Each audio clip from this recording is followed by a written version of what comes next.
What's up, guys? Welcome to another episode of Walk on Wisdom. I am your host, Michael Chandler. And as I say in every episode, I am by no means an expert at anything, but I have been around the world a few times and been competing in hand-to-hand combat for 25 years. A lot of ups, a lot of downs, and learned a lot, gained a lot of wisdom throughout my life. So I am humbled by the opportunity for you guys to send your questions in. If you're new to the show, people are sending in questions to podcast@michaelchandler.com. If you want them to be anonymous, they can be anonymous, as to not give away the identity, of course. And also we like to go kind of hard-hitting questions, but also kind of keep them short enough to kind of fit on an iPhone screen length, if you will. As I said, send these questions in. The only thing I ask on this show as it continues to grow and reach all around the world is that you share it with somebody. If this hits home with you, or you have a friend in need, a friend who is going through something, struggling with something that we talk about today, share it with them. Subscribe to the channel and spread the word, because God created us for relationships and community. And this is one of the ways that we can connect with the community. So thank you guys so much for the opportunity to speak to you today. Let's get on into it and see what we can come up with. First question comes from Tolib. Hi, Mr. Chandler. My name is Tolib. I am 14 years old, and I just want to say that you're one of my favorite fighters in the UFC, and in my opinion, the most entertaining fighter in the lightweight division. I've been trying to change my life by eating healthy, working out consistently, staying productive, and building a solid daily routine.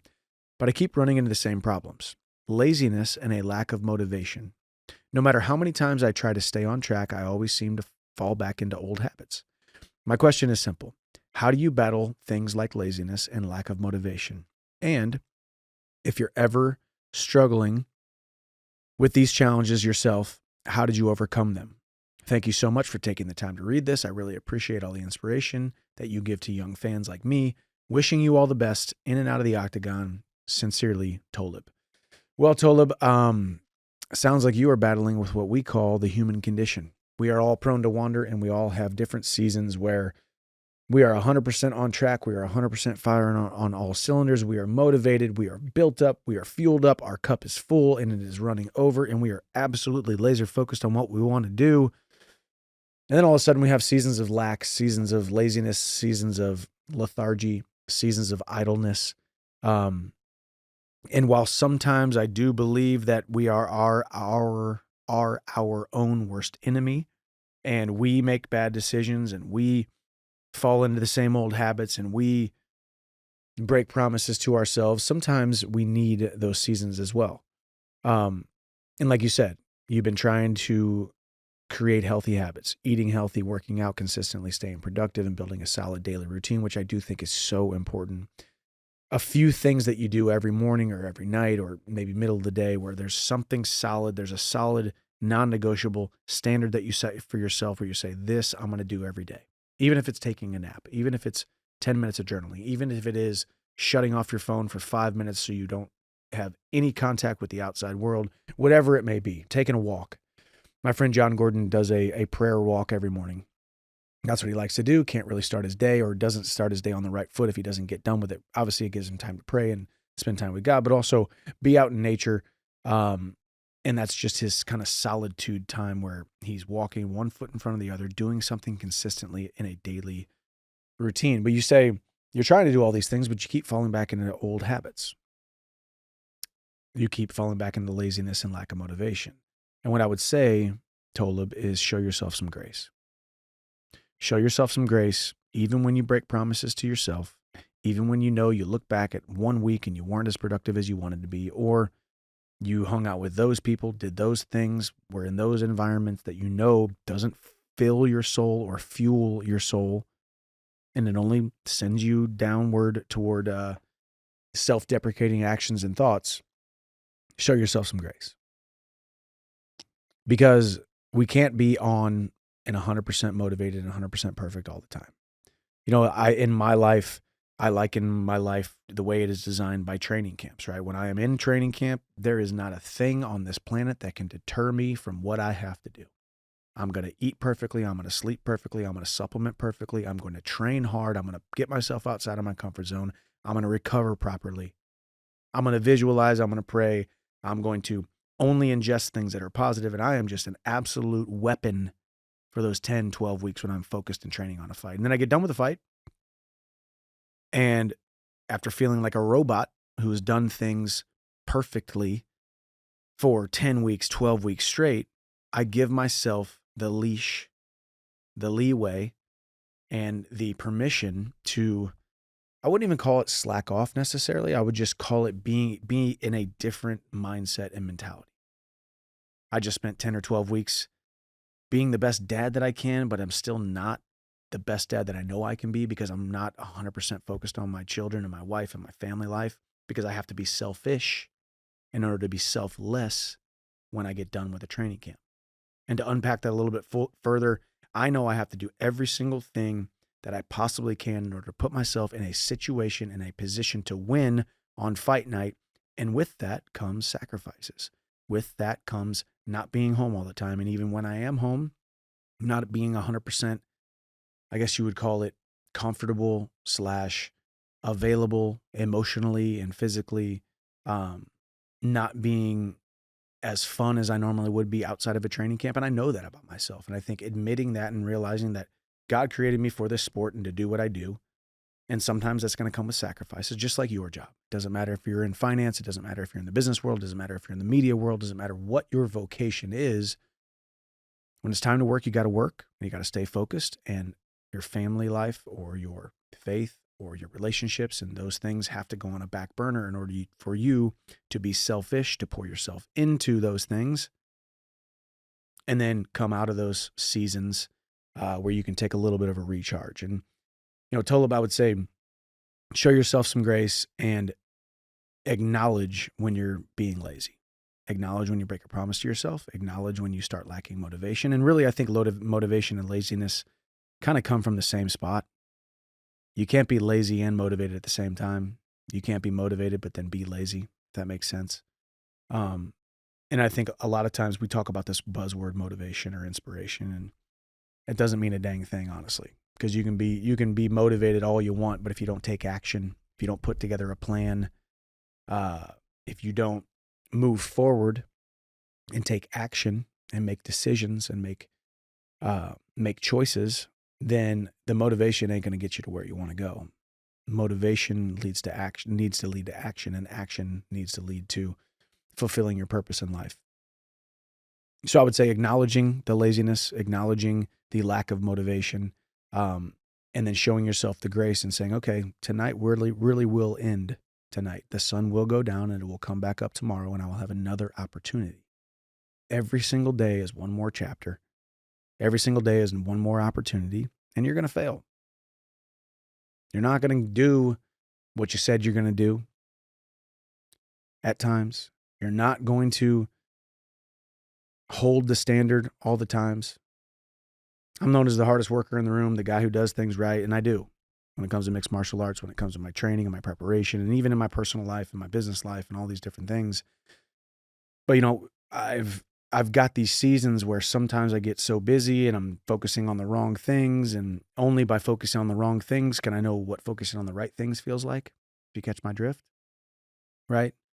Only by becoming the person that I don't want to be can I know who I don't want to be. So then I know, once I can check that off the list and say, okay, I don't want to be that guy anymore, then I can take steps toward becoming the person that I do want to be. And all of that is just the ebbs and flows and the learning of life. Tolub, you're 14 years old, man. And when I was 14 years old, all I was thinking about was wrestling and going to school, and now I'm kind of still doing the same thing when it comes to my professional life, if you will, right? I wrestled in high school, college, and then now been fighting for 16 years. That's my job. But I've got a million other things going on with a wife, kids, and businesses, and the media platform and all the stuff. Opportunity after opportunity after opportunity. So it's hard to get laser focused on what I really need to spend my time on. But when I do find myself in moments where I'm like, man, I'm really slacking, and even this show is one of them. I'm like, man, we've gone a couple weeks without doing an episode, or a month without doing an episode. Let's get back and do it. I find myself shaming myself a little bit. And then I realize, wait a second, I've got a lot of things going on, and things happen at the right time as well. And sometimes you need to go through a little bit of a lull, or a little bit of an absence makes the heart grow fonder type of scenario in different seasons and areas of your life in order to truly appreciate the things that you do have in your life. So all I would say is pray for wisdom every single day. God, give me the wisdom to know what I should be pouring myself into, what fuels me, and also remember what fuels you. I know the things that fuel me, and I actively try to put those things on my calendar. Even if I have to cancel other things, I will put things that fuel me on my calendar because it's all about energy. If you don't have your energy, you're not going to have motivation. If you don't have the motivation, you're not going to be able to move forward and get toward where you want to go. It's that purpose and the standard that you set for yourself, and then doing things that fuel you. For me, being around people, speaking to people, speaking on this microphone, all of these things fuel me. And I come back home or I get done with the day and I realize how much energy I have, and I'm excited to get to it again the next day. So focus on the things that fuel you, and you'll have less laziness. You'll have less lethargy, less idleness, all of those things will lead to aimlessness. And all of a sudden you get so deep down a hole of aimlessness that you're not even sure who you are, whose you are, what you want to do, where you want to go. Then you lack the energy. You lack the energy, you lack the motivation. Then you find yourself, like you said, the staying productive and working out consistently and eating healthy. That's when all those things start to fall apart, when you're not doing things that fuel you. And let those things fuel you enough. If you've made a promise to yourself to eat healthy and work out and be productive and go to school or go to practice, go to workout, get things done and check off your list, let those things fuel you. Don't just step on over those things, get them done and not acknowledge the fact that you kept a promise to yourself. I did that a lot earlier in my career, switching gears a little bit, moving on to the next thing. And just a little sidebar here. I did that a lot early in my career. I didn't take stock in and pat myself on the back and smell the roses, so to speak, of every accomplishment that I was having. I work hard. I do the right thing. I'm disciplined. I leave no stone unturned. I do things right, and I do things that others aren't willing to do. But that doesn't come easy. And a lot of people aren't doing those things. And I would win fights, and I would win world titles, and I would win. And then more money would happen, and more sponsorship and endorsements and more media and more followers and more bigger platform and all these different things. And I was just like, well, this is just what's supposed to happen. I got to keep going. I got to keep going. All that matters is the work. And while that is a very important aspect to have, you do need to stop, look at yourself in the mirror and say, Michael, I am proud of you. To Tola, I am proud of you. Be proud of yourself, and be proud of yourself for the standard that you are holding. Because I guarantee you're doing a better job than you think. I tell that to people all the time, man. And I was just told my wife that yesterday, and our life is chaotic, and she's got her career and I've got my career, and we're doing all these things, and we've got these children, and we've got these obligations, and we've got these friends, and we've got all of these different things and the pressures. And sometimes it can feel like you're failing. And I said, sweetie, you're doing so much better than you think. And I guarantee there's somebody listening right now who just feels like they're failing. They've put too much on their plate. They've got too many irons in the fire. And that is the conundrum of accomplishment. Because the more you try to accomplish, the more you're going to take on. The more you take on, the more chances there are to fail or feel like a failure. But I guarantee you're doing better than you think. So rest in that and keep on doing the things that you know you need to do that are going to get you to where you want to go. The next one comes from an anonymous source. As I said, you guys are always able to do this if you want to send it in anonymous so we don't say your name or where you're from and all that stuff. Michael, anonymous here. I'm writing because the girl who I thought was the one just left me. I'm trying my best to rebuild myself. I'm trying to ground myself in family, friends, work, and exercise. But recently, keep finding myself thinking about what could have been for our future and where I could have been better if it would have changed anything.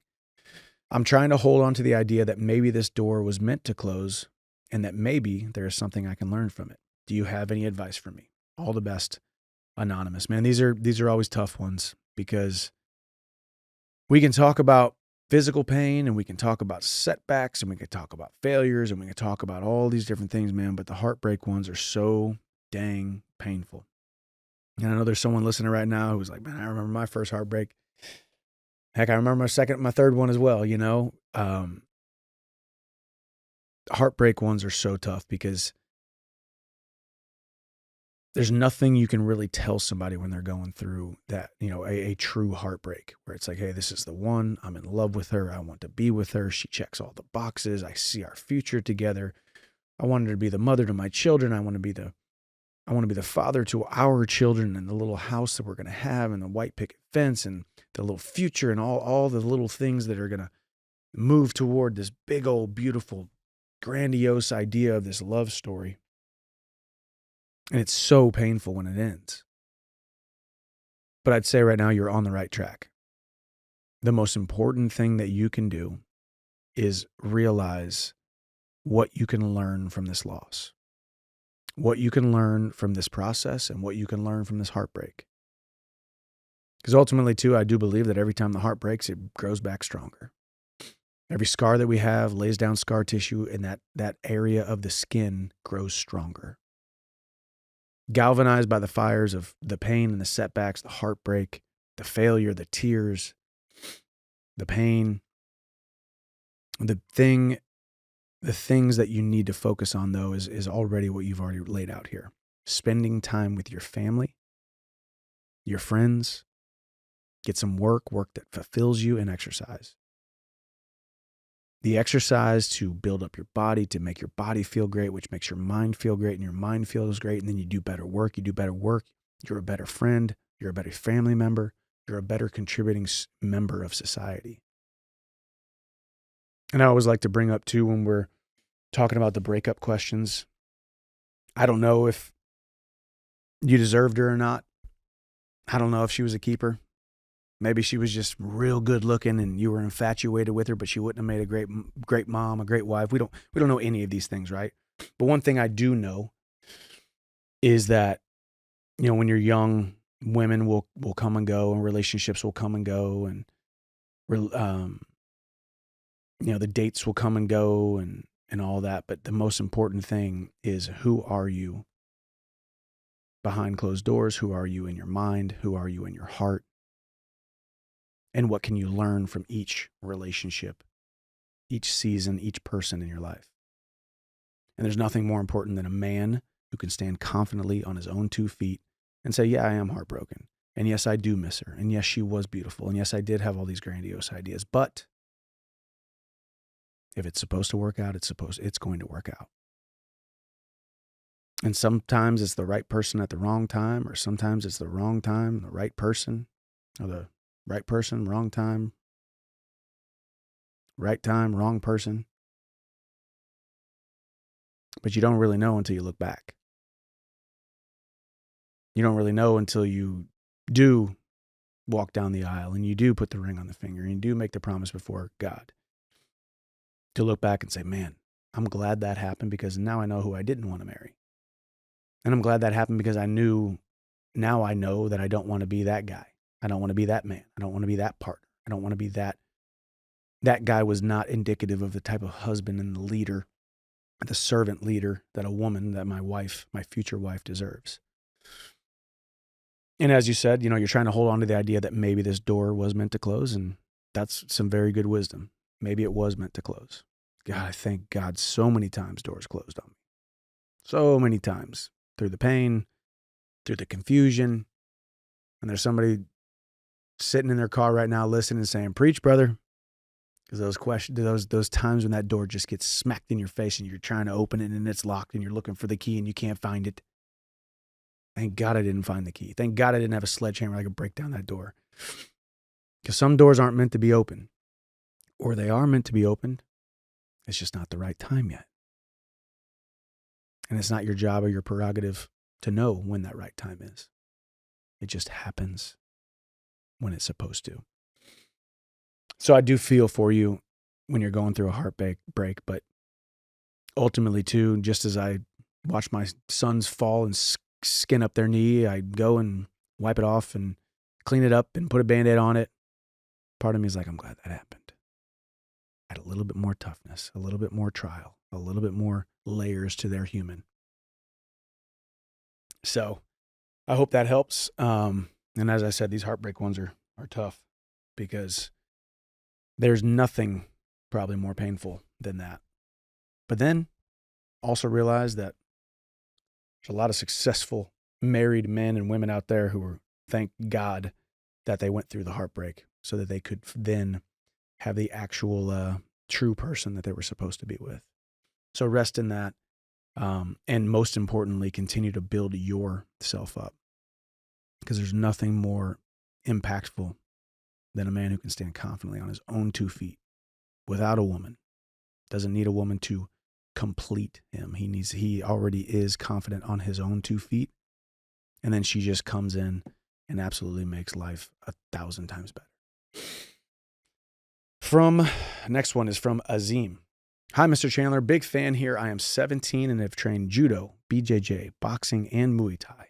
I feel confident in my ability to fight, but it's hard mentally to hold back when someone tries to provoke me over something small, especially when I know I'd win if it turned physical.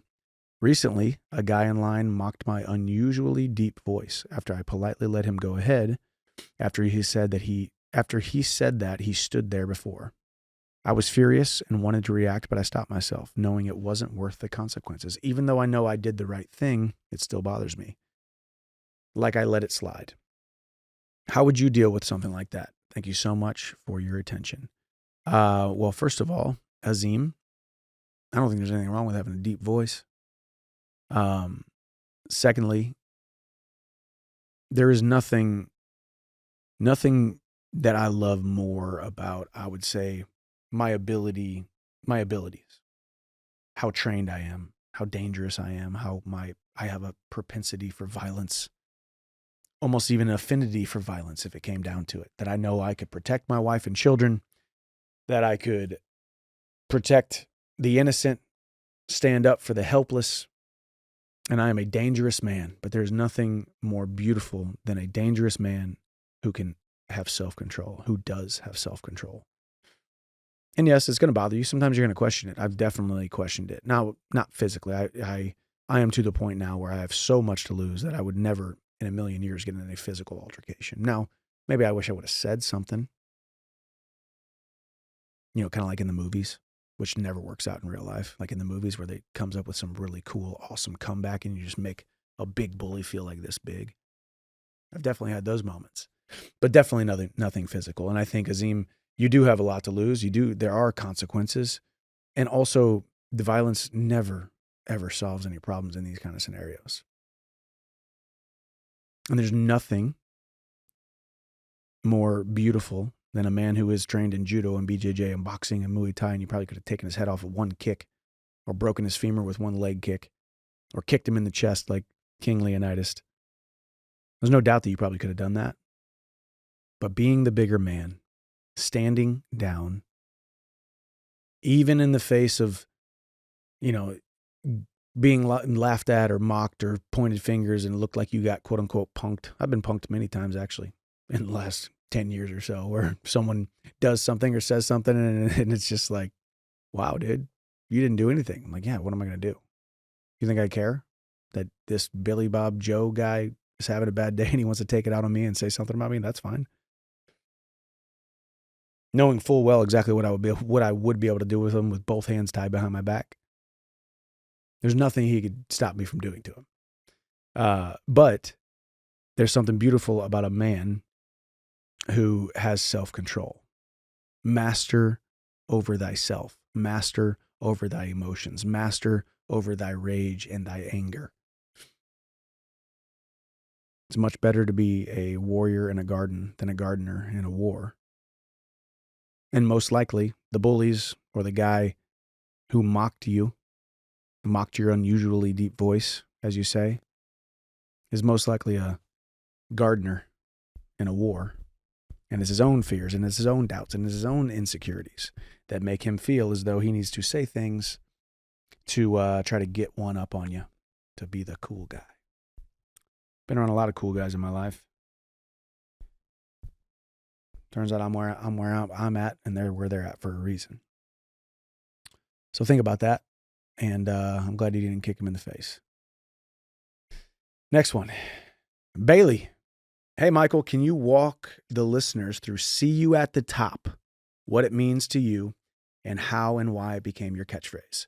Much love to you and your family from Bailey, Courtney, and Caden. Shout out to Bailey, and his podcast. He's got a podcast. And he wears the See You at the Top hat, actually, up in Minnesota. But it's a great question because I do say See You at the Top, but I did not create See You at the Top. That was the great Zig Ziglar. He wrote a book. Dadgummit, I just talked to Tom, his son, about it the other day.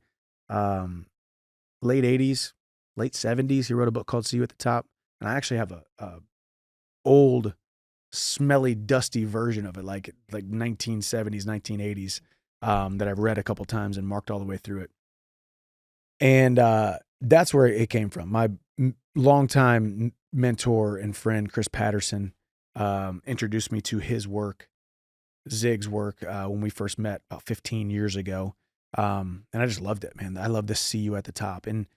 And to go a little bit deeper and walk you through it, I mean, similar to why we do this and we don't make any money on it. We don't have any sponsors. We don't have any shout outs. We don't have any of that stuff going on.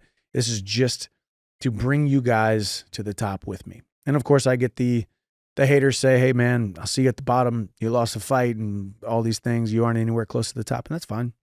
People can say what they want, but it's not the at the top part of the See You at the Top that is most important. It's the see you at the top.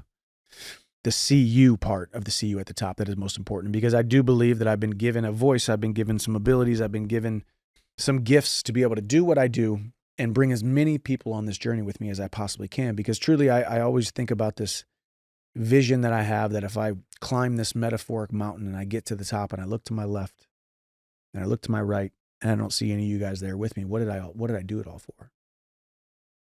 Was it not just a selfish, ambitious journey for me to gain the fans and the claps and the money and the lights and all these things, and I didn't really truly stop and think about how I can make an impact and bring people up with me? Even if I'm trying to get to the top and I'm able to motivate and inspire and give wisdom to people, even just to pull them up to the first base camp in hopes that maybe we can get them to the second base camp. And maybe it's going to take much longer for them to get anywhere close to the top of where they're trying to get in life. But even if I can just be one little summit of their journey, that's what's most important to me. So it's a great question, Bailey. And Zig, I two things I always reference: As a Man Thinketh by James Allen. This book you can get on Amazon for $7.99. Great book, every single word in it, and every single word ever spoken by Zig Ziglar on the internet. And the Ziglar archives on, I think it's called ZLC or Ziglar Legacy Corporation, the Ziglar Corporation. Every single word he has ever uttered is just absolutely awesome. And he's got so many awesome truths and biblical principles and how he packages it in real life scenarios. And he's just awesome. So that's your homework for the day after this episode. Look up some more Zig Ziglar stuff. Get As a Man Thinketh by James Allen on Amazon for like $7. No excuses, boys and girls. All right. Next one comes from Raymond. Hi, Mike. I am 24 years old and have no direction or drive in life. My question would be, how do I find that? Just a bit of background about me. I grew up Amish, so I have very limited education. I've not had a male role model in my life since I was 10 years old when my dad left our family. And a few years ago, I was extremely addicted to video games and spent $80,000 in 2 years on video games and got up to 265 at 5'9". I'm currently down to 220. I'm currently an iron worker, but it's not something I love to do or want to do long term. Thank you for all you do. Raymond, 24 years old, grew up Amish, haven't had a male role model in your life since you were 10 years old. So the last 14 years, a decade and a half almost, you haven't had a male role model when your dad left your family. I fell into the trap, and I do believe it is a trap of video games. I got no problem with playing video games here and there, but spending $80,000 on 2 years, $80,000 in 2 years on video games and getting up to 265 pounds is not an ideal scenario for any young man. But things can happen quickly. Just like it can happen quickly where you can spend $80,000 in 2 years on video games and gain all of that weight and fall into what I would imagine is some aimlessness, probably a little depression and anxiety and lack of purpose sprinkled in there. Just how all of that can happen in such a short amount of time. Never underestimate the improvements that a man or a woman can make in a very short amount of time. I believe people can change, and they can change dramatically in a very short amount of time. But how do we do it? Well, number one, we need to be connected to our purpose. Obviously, like you said, you're an iron worker. You don't really love it, but it is a paycheck. It is steady work, and I do believe a man should put his hand to the plow every day and move toward where he wants to go, working diligently and not looking back. That in and of itself, collecting a paycheck, showing up for work, doing a job, doing a thing, even if it's a thing that you do not like, there's power in that and there's purpose in that. And then spend every waking hour not engaging in the things that take away from your soul, eat away at your mindset, eat away at your self-image, and pouring yourself into things that do fuel you and do help you find purpose. I didn't grow up Amish, and to be quite honest, I don't know a ton about the Amish background, if you will, like you said, with very limited education. And one thing I do not know about personally, because my dad is still in the picture, and I talk to my dad often, but a young man at 10 years old, losing his father or losing contact with his father, either altogether or even just sporadically, is a very sad thing, to be honest with you, Raymond. So I would find replacements. It's really hard to replace an actual father, but that's the father that you were born to. But I've got so many father-like figures in my life, whether it's coaches, whether it's mentors, whether it's business partners, whether it's just friends, guys that are a little bit older than me or guys that are the same age as me or even younger than me, guys that have wisdom. God created us for relationship, created us for community. And in that, we need people to look to and look up to glean and gain wisdom from. But keep on working. Congratulations on the 45 pounds that you've lost. Keep on taking the weight off. Keep on taking the weight off, trying to eat healthier, trying to continue to work, continue to get that paycheck and take that paycheck and earn that paycheck, show up on time, do more than what is asked of you, and watch how your life continues to get better and better and better. As I said, I believe people can change, and they can change dramatically. Just like you can fall into a tailspin of $80,000 in 2 years on video games, the same can be said for a 2-year stint of doing the right things and making the right choices and pouring the right things into your mind and your body and soul in order to turn the corner.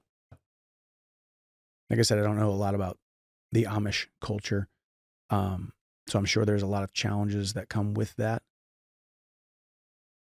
But you're 24 years old now, and you've gone through a lot of things, some very unfortunate things.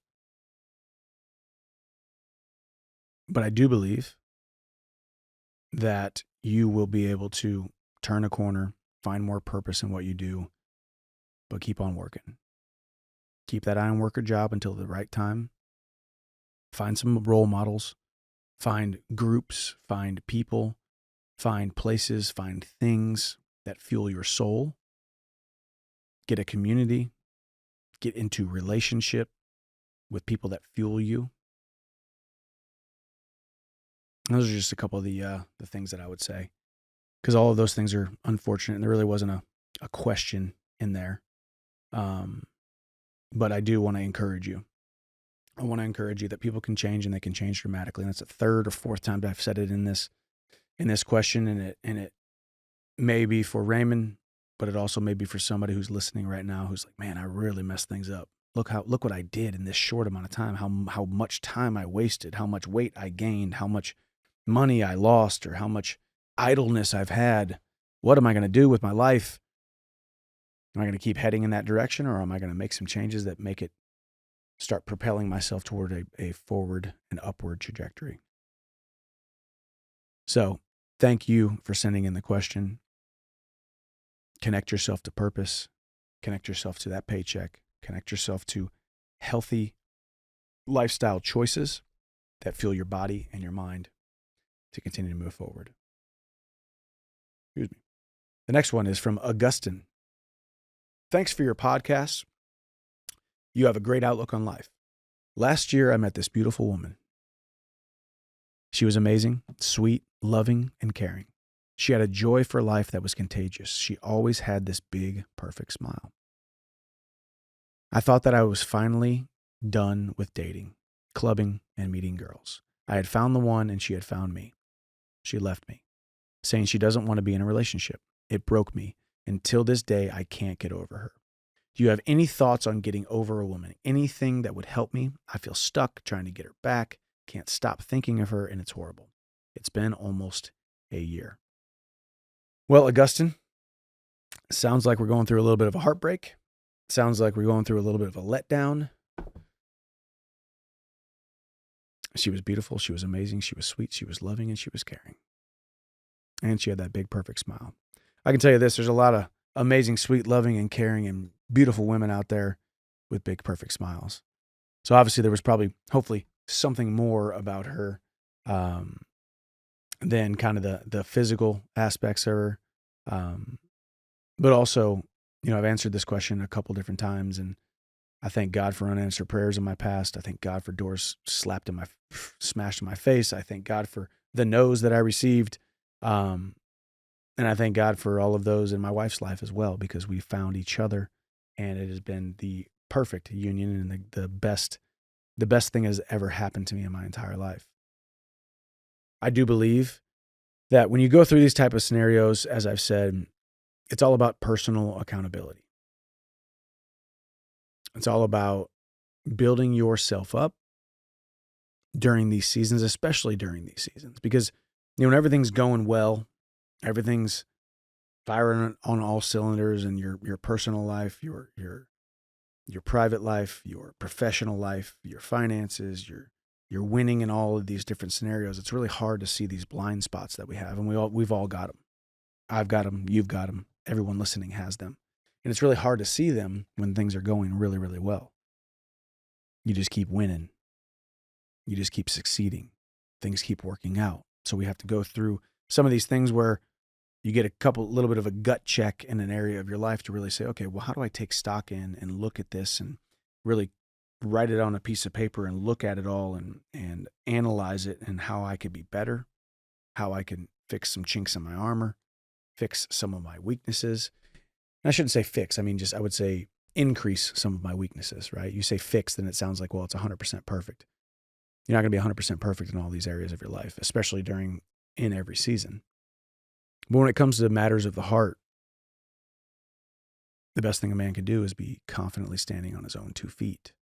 When she does leave, or she doesn't want to be in a relationship, and maybe it was the right person at the wrong time, maybe you guys will find yourself together when she is ready to be in a relationship. But in that time, how you handle it, how you maybe continue to pursue her, but more importantly, how you continue to pursue the best version of yourself, that's what's most important. Thoughts on getting over a woman?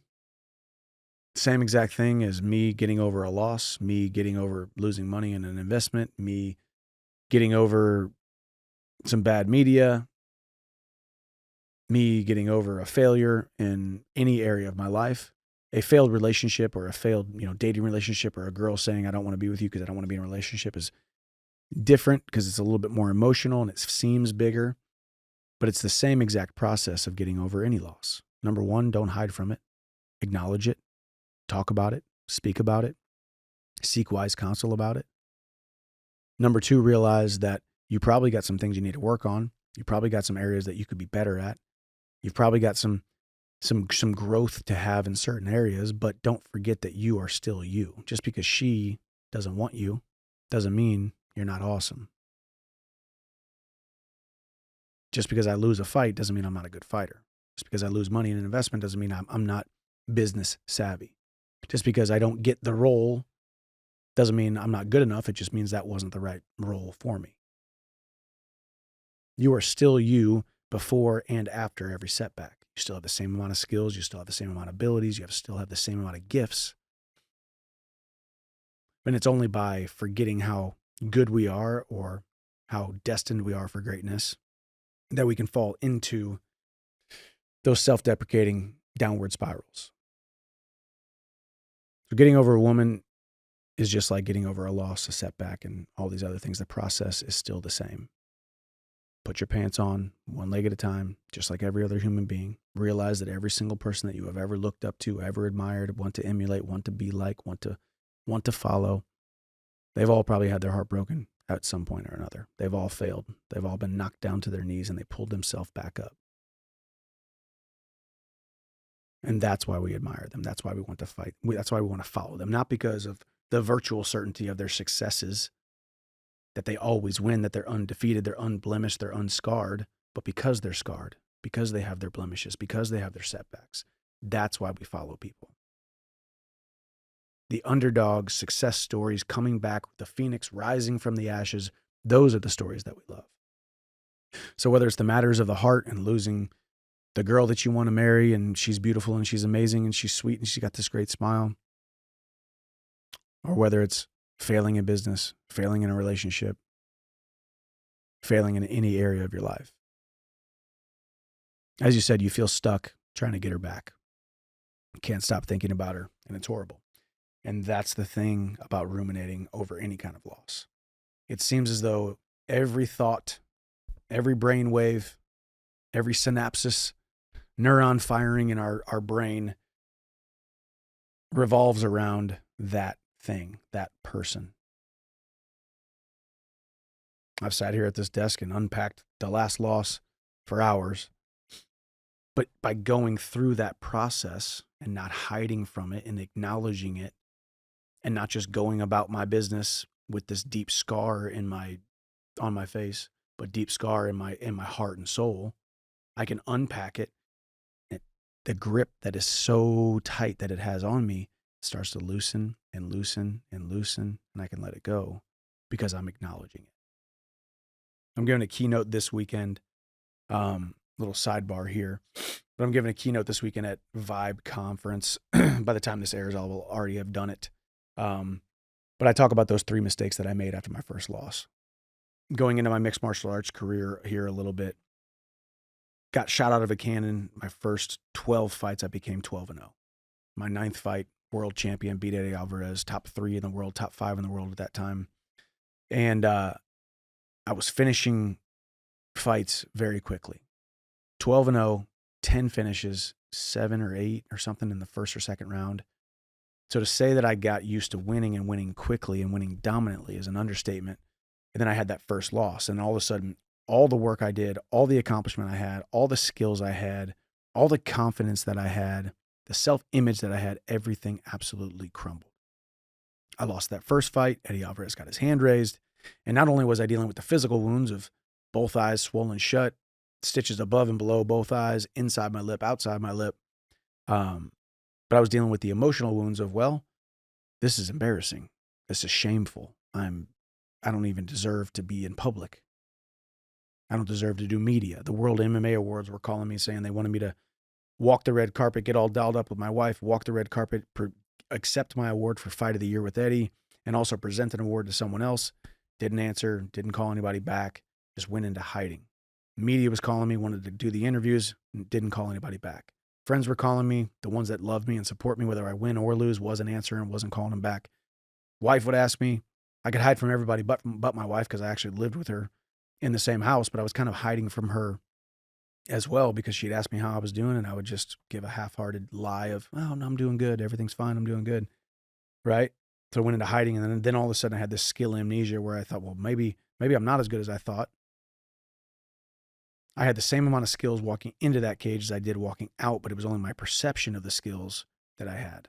Had the same punching power, same cardio, same wrestling and grappling ability, same winner's champion mindset that I had going in and going out. But it was the perception of all of those things that changed.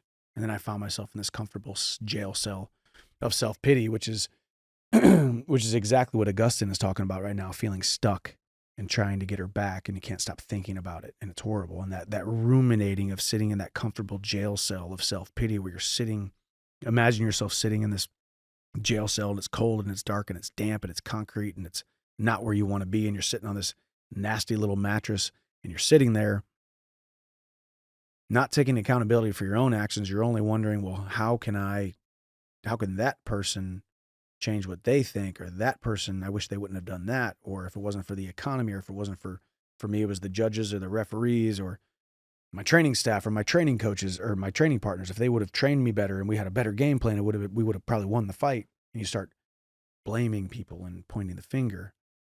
And that's where you find yourself in that real stuck. Your feet in the mud, feet in the concrete.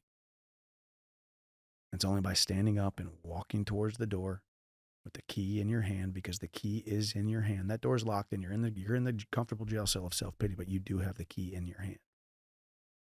And you get up and you take the step of personal accountability. You take the step of engaging in the right things with the right people.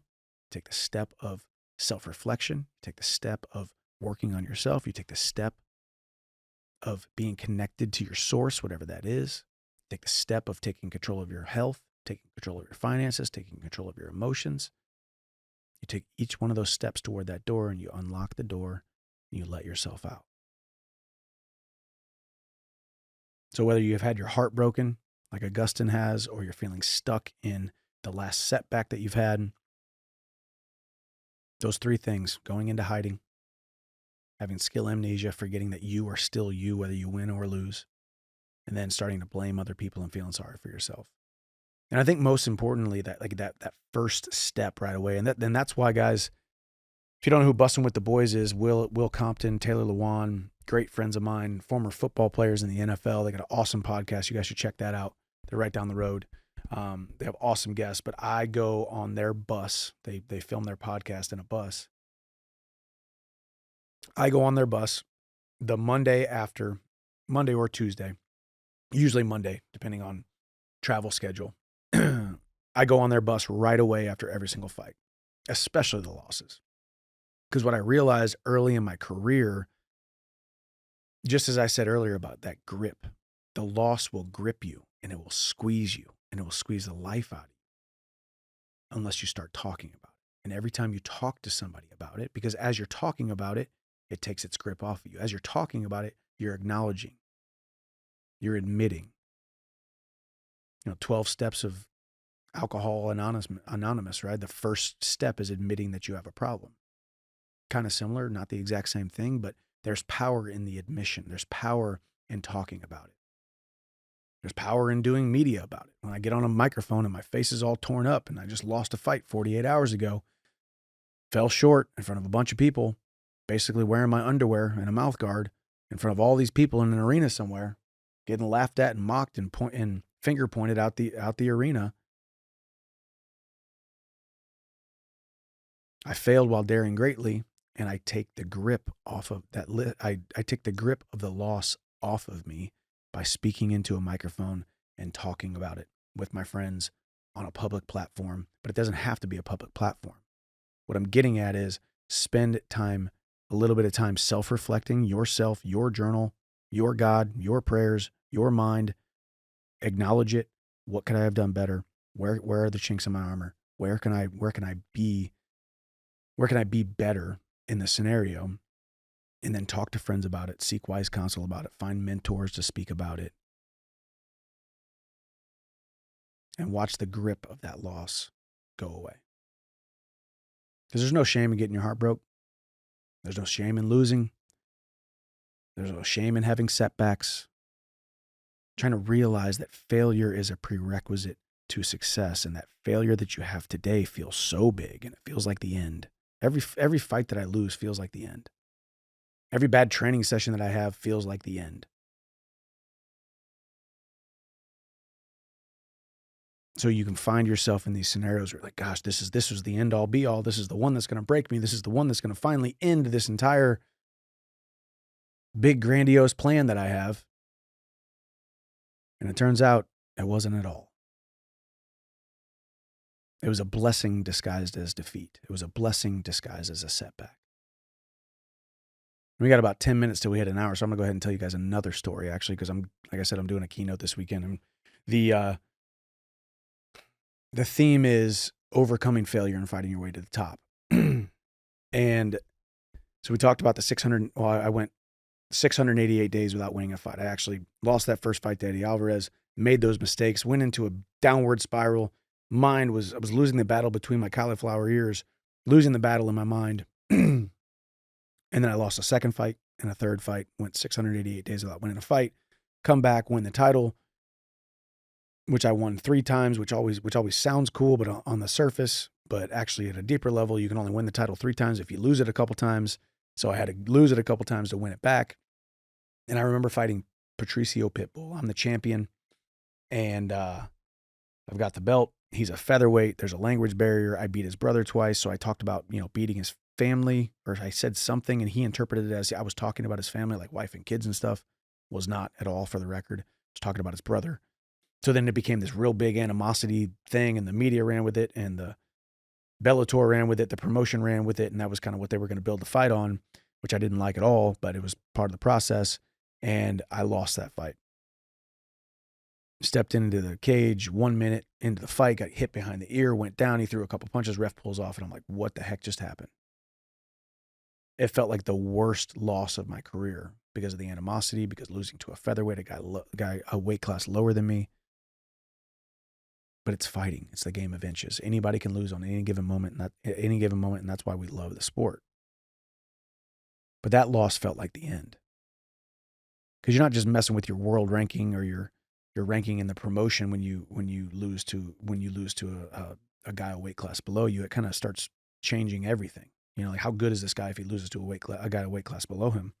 So it felt like the end, but really, lo and behold, had I not lost that fight, and I was still the belt holder, it would have been that much harder for me to get out of my Bellator contract to then negotiate and be a free agent to negotiate with the other promotions, aka the UFC, aka where I am now, aka the greatest blessing of my entire career. Now, don't get me wrong, I was mad, I was ticked off, I was all the bad emotions after I lost that fight.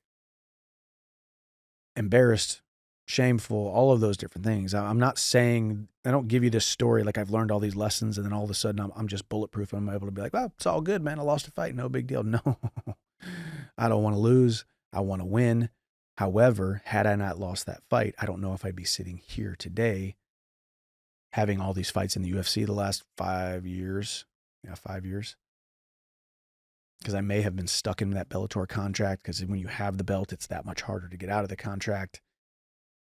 You defend the belt and you kind of give them more fights, so to speak. And I've got a great manager, and an attorney, so we worked on some things there contractually, but it would have been that much harder. So for me, it was the UFC, which is the biggest platform, the most amount of eyeballs, the greatest blessing that I could have ever asked for, and where I wanted to be ultimately.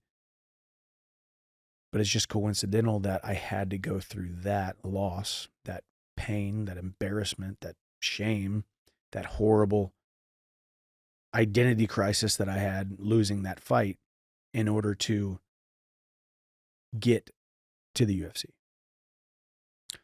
So I say that to kind of give you guys a little bit of context of kind of why I see failure and why I see setbacks in the way that I do. Because if a bad thing happens to you, but a good thing comes from it, you have to ask yourself, was it really a bad thing? And you don't know.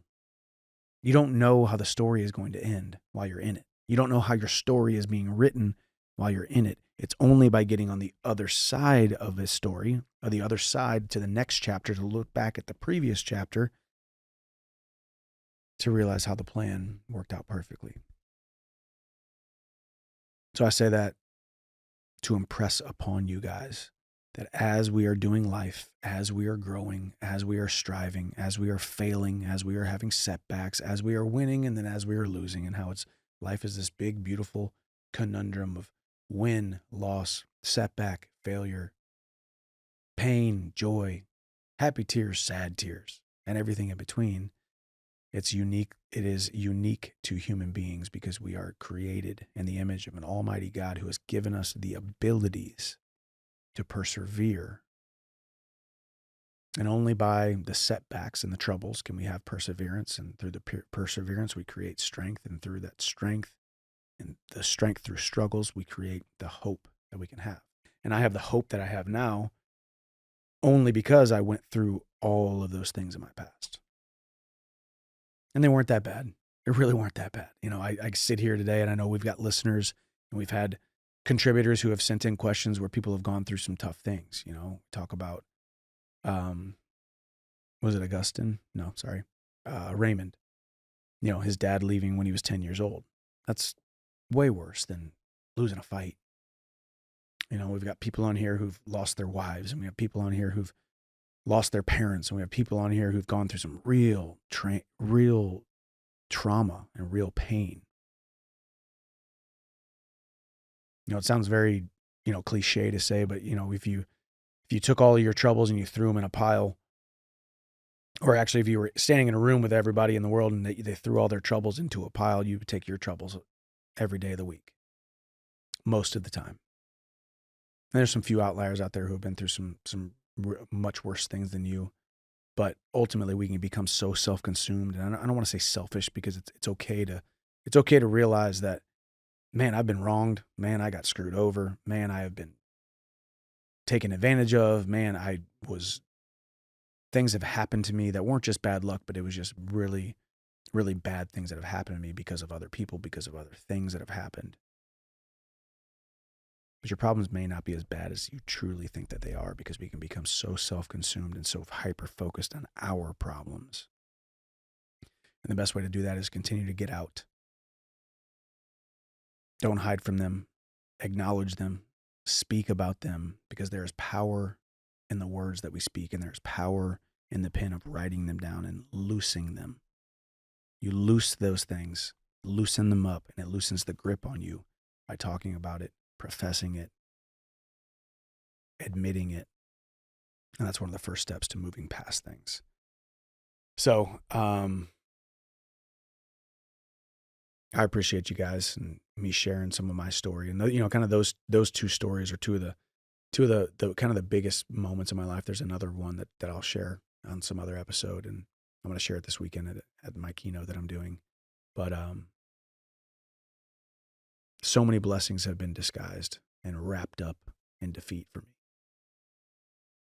So many beautiful blessings have been waiting on me on the other side of the setback that was just the springboard, the coiling of the spring to propel me to the next version of who I'm supposed to become, adding layers to my human, galvanizing me in the fires through all the fears and all the pain and all the setback. But I've continued to persevere with complete disregard to my previous failures, to my current circumstances, and to future opposition. And I believe you were created with all of that inside of your heart as well. You were created for that type of perseverance. You are endowed with that type of perseverance. It is in you. It is in your DNA. You were created to be able to go through those types of struggles. And it may not feel like it. You might fail, tuck your tail between your legs and retreat, and then fail again and tuck your tail between your legs and retreat. But with each one of those experiences, at some point you realize, you know what? This is not how I'm supposed to respond to this. But only by going through those things can you truly know how you're supposed to respond. So thank you guys. Thank you for the contributors. As I said earlier, send your questions into podcast@michaelchandler.com. And only thing I ask is that you share the episode.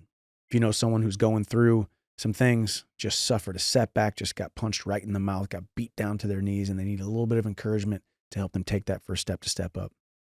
If they're sitting right now in that comfortable jail cell of self-pity, and you know the key is right in their hand, they just haven't gotten the wisdom yet to unlock it, send it to them.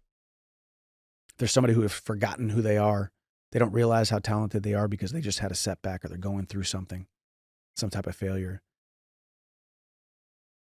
or they're hiding from the loss, the last setback, the last painful journey that they just went on, and they're hiding it, and they're compartmentalizing it, and they're stuffing it down. It's a dangerous place to be. As men, especially, we need to talk more. We need to seek wise counsel more. We need to speak about things more because there's power in words and there's power in the tongue and there's power in the pen. So send it to somebody today. And thank you guys for listening. Thank you guys for trusting me. It truly is humbling.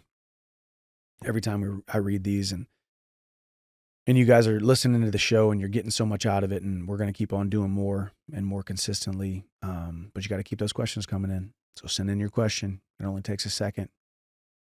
Let's go deep. Let's share wisdom together, and let's share the show. Appreciate you guys. God bless. I'll see you at the top.